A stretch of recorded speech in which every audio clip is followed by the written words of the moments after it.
Lebanon की राजधानी Beirut के कई रिहायशी इलाकों में हमले की खबर सामने आई। हालांकि इजरायल की वायुसेना ने दावा किया कि वो रिहायशी इलाकों पर नहीं, सिर्फ हिजबुल्लाह के ठिकानों को निशाना बना रही है। लेकिन बेरूत के रिहायशी इलाकों में एक के बाद एक कई धमाके दिखे गए। उसकी वजह से वहां की रिहायशी इमारतों को भारी नुकसान हुआ। एक इलाके में मौजूद एक बहुमंजिला इमारत में अचानक जोरदार धमाका होता दिखा।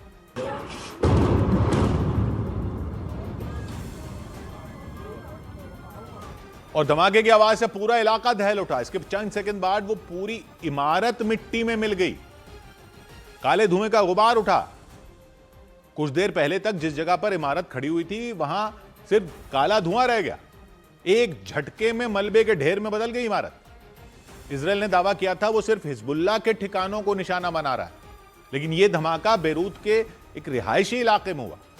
इस हमले के वक्त उस इमारत के पास वाली सड़क से कई गाड़ियां गुजर रही थी और वो धमाका होते ही सभी गाड़ियां जहां थी वहीं रुक गईं।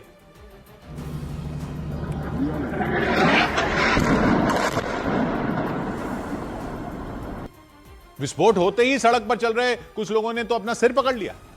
हमले से बुरी तरह वो डर गए। ऐसे ही हमले बेरूत के कई दूसरे इलाकों में भी हुए। वहां के एक इलाके में एक रिहायशी इमारत को निशाना बनाया गया और उस इमारत में भयंकर धमाका हो गया। हमले के बाद आग की लपटें उठी। वहां के एक इलाके में एक के बाद एक 3 धमाके हुए। धमाकों की आवाज से पूरा इलाका गूंज उठा। उस इलाके से धुआं निकल आया।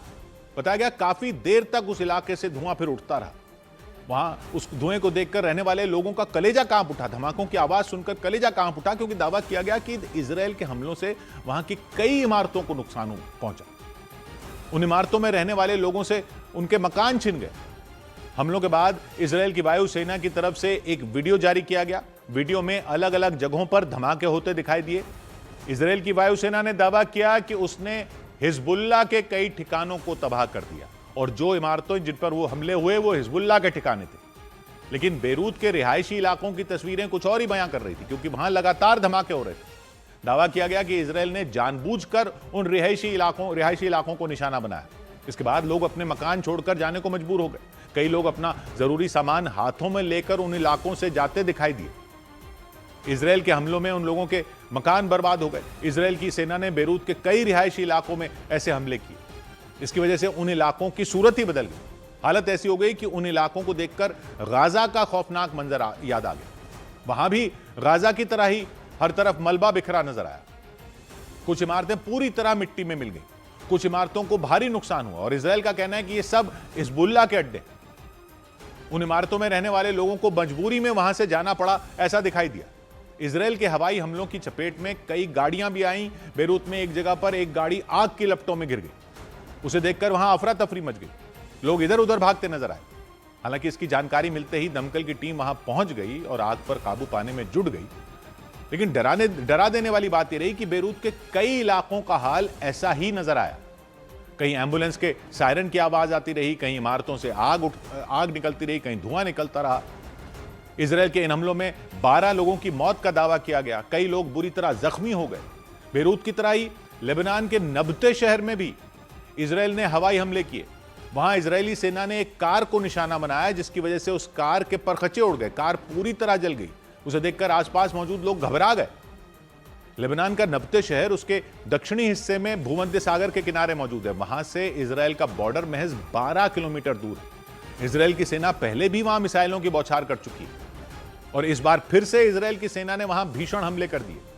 इजरायल की सेना ने इसका वीडियो भी जारी किया। उसमें सड़क पर चलती एक गाड़ी पर अचानक हमला होता दिखाई दिया। हमले के बाद धुआं उठने लगा।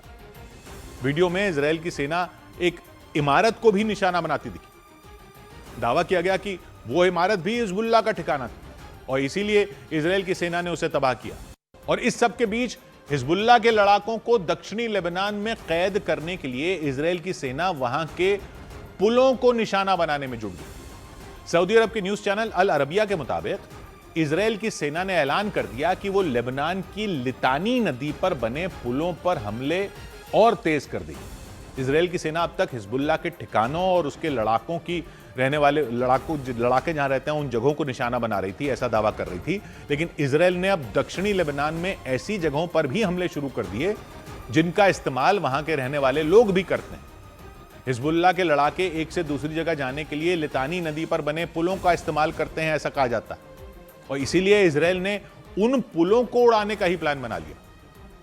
यूएई की अखबार गल्फ न्यूज के मुताबिक इजराइल ने दावा किया कि उसकी फौज ने लेबनान में लितानी नदी पर बने एक पुल पर हमला कर दिया था और उस हमले में वो पुल टूट गया था।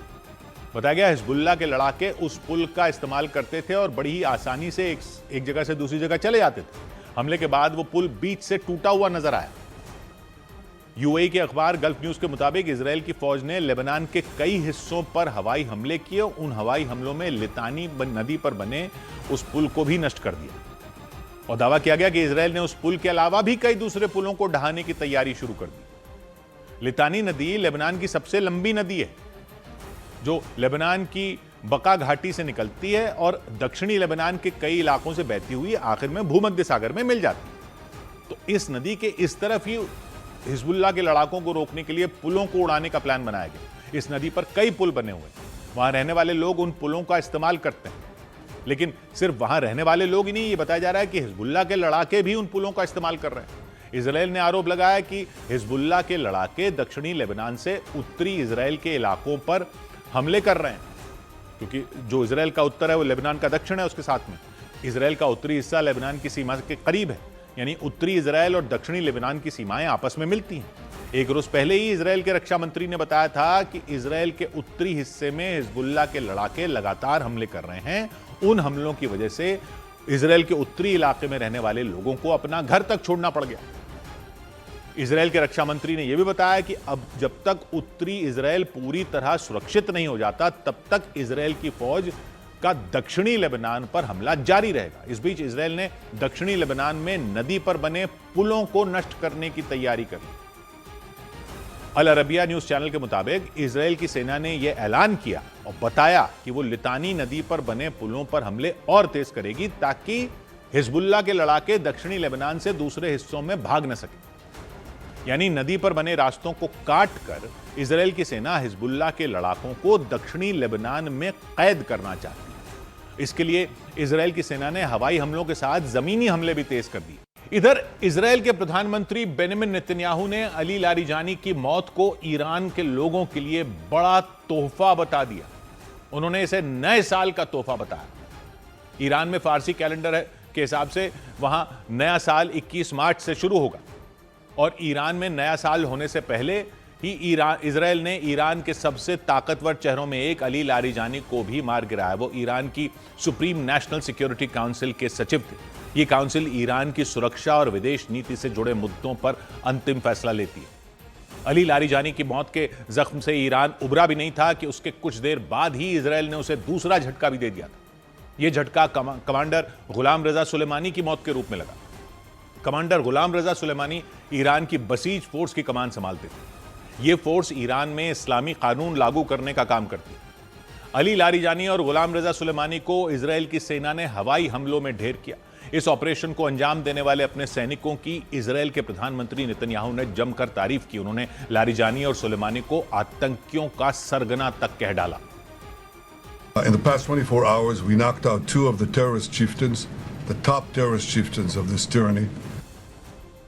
इजराइल की सेना ने अली लारिजानी और गुलाम रजा सुलेमानी को ईरान के नए साल से 4 दिन पहले ही मौत दी, क्योंकि ईरान में चलने वाले फारसी कैलेंडर के मुताबिक वहां 21 मार्च को नया साल का पहला दिन होगा। इसे फेस्टिवल ऑफ फायर भी कहा जाता है। इसीलिए नेतन्याहू ने लारिजानी और सुलेमानी की मौत को ईरान के उन लोगों के लिए नए साल का तोहफा बता दिया जो ईरान के इस्लामी शासन का विरोध करते हैं।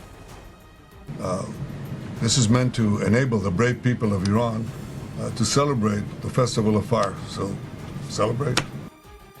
ईरान में सुरक्षा प्रमुख अली लारिजानी का मारा जाना उसके लिए तगड़ी चोट मानी गई, क्योंकि अमेरिका का मानना है कि लारिजानी ही पर्दे के पीछे से युद्ध में ईरान की हर रणनीति तय कर रहे थे। यानी उनके ही इशारे पर ईरान की सेना जंग में जवाबी हमले करती आई थी।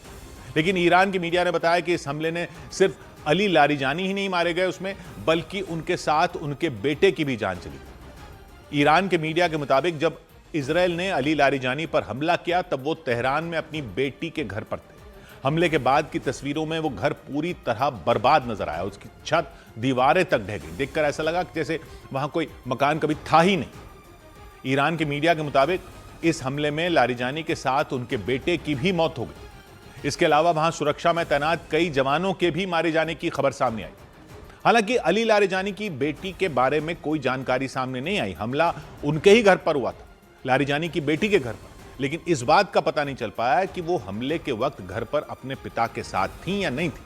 अली लारिजानी की मौत के बाद ईरान ने तगड़े पलटवार की धमकी दी